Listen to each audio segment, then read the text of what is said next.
Because of WinnDixie Chapter 8. WinnDixie's bald spot started growing fur, and the fur that he had to begin with started looking shiny and healthy, and he didn't limp anymore, and you could tell that he was proud of looking so good, proud of not looking like a stray. I thought what he needed most was a collar and a leash, so I went into Gertrude's Pets, where there were fish and snakes and mice and lizards and gerbils and pet supplies. I found a real handsome red leather collar with matching leash. WinnDixie was not allowed to come inside the store. There was a big sign on the door that said "No dogs allowed." So I held the collar and the leash up to the window, and WinnDixie, who was standing on the other side of the window, pulled up his lip and showed me his teeth and sneezed and wagged his tail something furious. So I knew he absolutely loved that leash and collar combination. But it was very expensive. I decided to explain my situation to the man behind the counter. I said, "I don't get a big enough allowance to afford something this fancy, but I love this collar and leash, and so does my dog. And I was thinking that maybe you could set me up on an installment plan." "Installment plan?" said the man. "Gertrude!" somebody screamed in a real irritating voice. I looked around. It was a parrot. She was sitting on top of one of the fish tanks, looking right at me. "An installment plan," I said, ignoring the parrot. "You know, where I promise to give you my allowance every week, and you give me the leash and the collar now." "I don't think I can do that," said the man. He shook his head. "No, the owner, she wouldn't like that." He looked down at the counter. He wouldn't look at me. He had thick bald hair, and it was slicked back like Elvis Presley's. He had on a name tag that said Otis. "Or I could work for you," I said. "I could come in and sweep the floors and dust the shelves and take out the trash. I could do that." I looked around Gertrude's Pets. There was sand and sunflower seed shells and big dust bunnies all over the floor.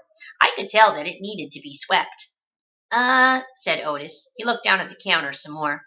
"Gertrude!" the parrot screamed again. "I'm real trustworthy," I said. "I'm new in town, but my daddy is a preacher. He's the preacher at the Open Arms Baptist Church of Naomi. So I'm real honest. The only thing is WinnDixie, my dog.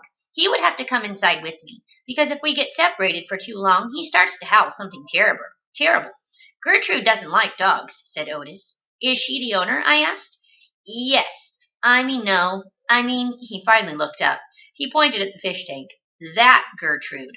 "The parrot?" "I named her after the owner." "Gertrude's a pretty bird," screamed Gertrude. "She might like WinnDixie," I told Otis. "Almost everybody does. Maybe he could come inside and meet her. If the two of them get along, then I could have the job." "Maybe," Otis mumbled. He looked down at the counter again. So I went and opened the door, and WinnDixie came trotting on inside the store. "Dog!" screamed Gertrude. "I know it," Otis told her. And then Gertrude got real quiet. She sat on the top of the fish tank and cocked her head from one side to the other, looking at WinnDixie, and WinnDixie stood and stared back at her. He didn't hardly move. He didn't wag his tail. He didn't smile. He didn't sneeze. He just stared at Gertrude, and she stared at him. And then she spread her wings out real far and flew and landed on top of WinnDixie's head. "Dog!" she croaked. WinnDixie wagged his tail just a little tiny bit, and Otis said, "You can start on Monday." "Thank you," I told him. "You won't be sorry."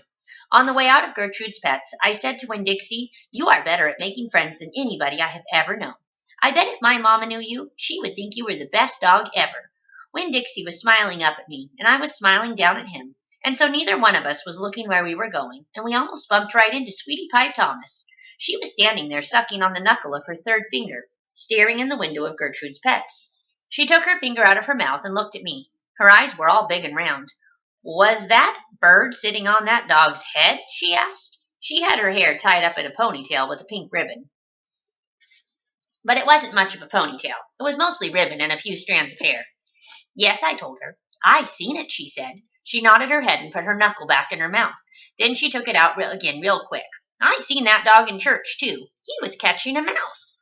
I want a dog just like it, but my mama won't let me get no dog. She says if I'm real good, I might get to buy me a goldfish or one of them gerbils. That's what she says. Can I pet your dog?"